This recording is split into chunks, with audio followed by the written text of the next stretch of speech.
soul and body. روح اور جسم. روح کیا چیز ہے؟ سوال کروں آپ سے؟ اور کیجئے گا ذرا، جواب نہیں چاہیے. جب آپ کہتے ہیں نا میں، یہ میں کہاں ہے؟ کون ہے؟ آیا یہ میرا ہاتھ میں؟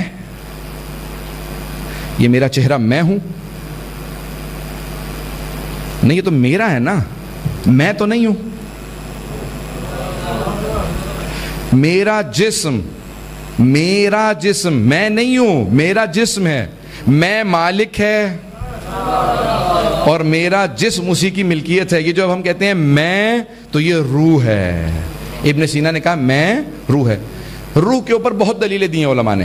میں چند دلیلیں دوں گا آپ کو، 2-3 دلیلیں. ایک تو میں نے پیش کیا کہ میں جب آپ کہتے ہیں تو اس سے مراد روح ہوتی ہے. مرنے کے بعد آپ کا حافظہ، فیلنگز ختم نہیں ہوں گی. آپ کو یاد رہے گا میں یہاں بیٹھا کرتا تھا، میں یہاں آیا کرتا تھا، یہ میرا گھر تھا. مرنے کے بعد سب یاد رہے گا. دوست احباب یاد رہیں گے. کسی سے مل کے اگر خوشی ہوتی تھی تو مرنے کے بعد بھی اس کی خوشی سننے کے بعد خوشی ہوگی.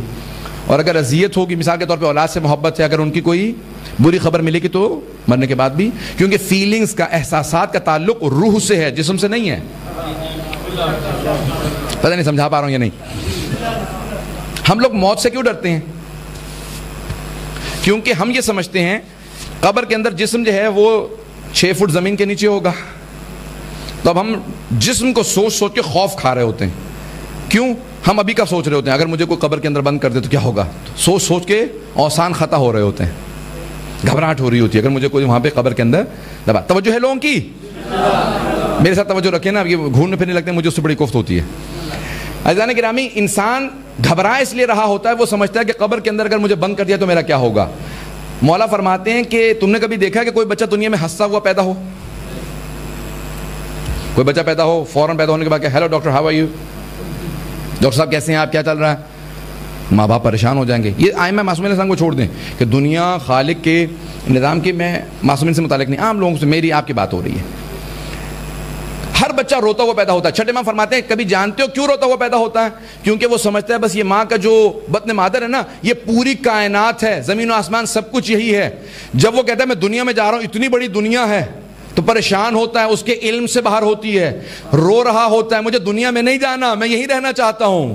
کہ جس طرح سے ایک بچہ دنیا میں روتا ہوا آتا ہے، اس کا علم اتنا محدود ہوتا ہے، وہ اپنے بطن مادر کو سب کچھ سمجھ رہا ہوتا ہے، دنیا سے گھبرا رہا ہوتا ہے.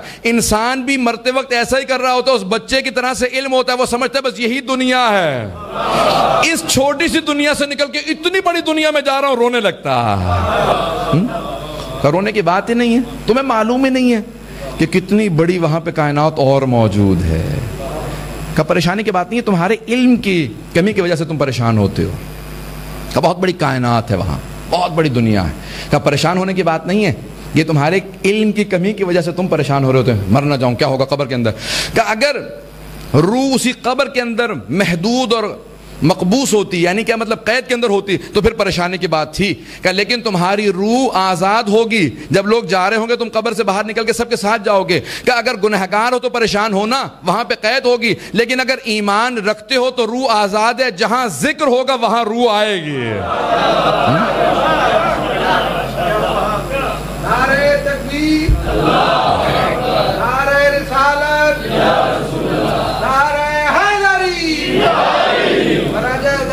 تو سلامتی کے لیے بلند تر صلوات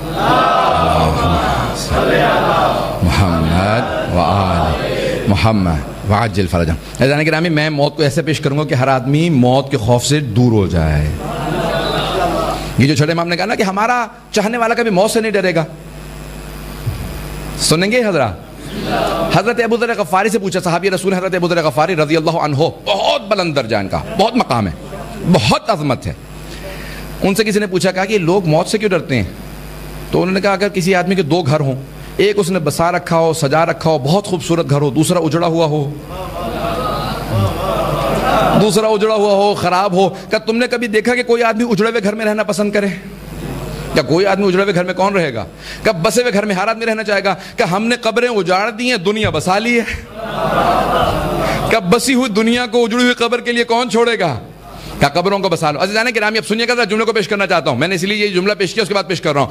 مولا فرماتے ہیں کہ جب انسان قبر کے اندر چلا جائے گا, چھٹے ماہ فرماتے ہیں جب قبر میں جائے گا تو اس قبر کی تاریکی کو روح دیکھ کے پریشان ہوگی کہ میرا مردہ رکھا ہے, جبکہ روح آزاد ہے. گھبرا کے نہ سنیے گا, روح آزاد ہے, پھر بھی کیوں پریشان ہے؟ تو کہا مولا نے, کہا جس طرح سے ایک انسان کسی گھر میں رہتا ہے, اس گھر میں رہ کے محبت ہو جاتی ہے, جب گزر رہا ہوتا ہے کہتے ہیں اس کمرے میں رہتا تھا, وہاں سوتا تھا, وہاں کھاتا تھا, انہوں نے اس گھر کو گرا دیا, تو انسان کو اذیت ہوتی ہے. 20-30 سال اس دنیا میں کسی گھر میں رہ لیں, کہا روح صرف ایک اپنا مکان جانتی ہے, وہ ہے جسم. تو اس جسم کو زمین پہ پڑا دیکھتی ہے, قبر کے اندر دیکھتی ہے, تو اسے اذیت ہوتی ہے, یہ زمین پہ پڑا ہے, یہ کیڑے اس کے پاس آ رہے ہیں, کہ اس کو اذیت ہوتی ہے صرف دیکھ دیکھ کے, وإلا جسم کو محسوس نہیں ہو رہا ہوتا. روح الگ ہے, جسم الگ ہے. کہ اس مقام پہ جہاں پریشان روح کھڑی ہوتی ہے, باہر آ کے دیکھتی ہے لوگ جا رہے ہیں, اندر مردہ پڑا ہے, کہ اچانک دائیں طرف سے ایک نور آتا ہے, بہت خوش ہوتی ہے, کہ کون ہو؟ کہ اس غربت میں یاد رکھا کہ میں تیری نمازیں, جیسے دائیں طرف سے وہ نور آتا ہے, کہ تیری نمازیں, کہ اتنا سا نور, کہ جیسی تو نے توجہ کے ساتھ نمازیں پڑھی تھی اتنا ہی نور ہونا تھا.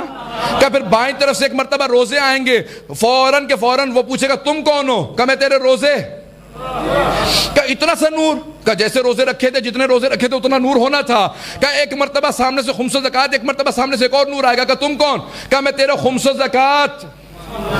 کہا جتنا نکالا تھا اتنا نور ہونا تھا. کہا ایک مرتبہ اوپر کی طرف سے حج و عمرے زیارات سارے کے سارے ثواب.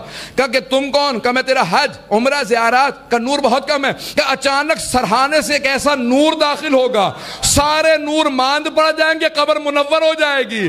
فوراً پوچھے گا تو کون ہے؟ کہا میں ولایت علی.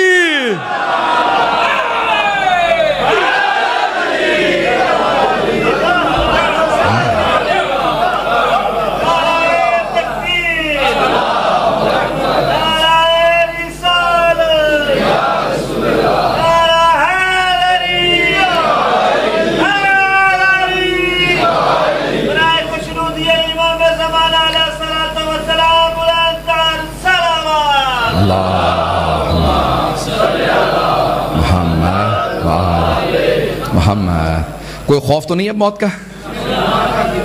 ہم ایسے امام کے ماننے والے ہیں کہ جنہوں نے کہا کہ میرے کسی شیعہ کو کبھی خوف نہیں آیا.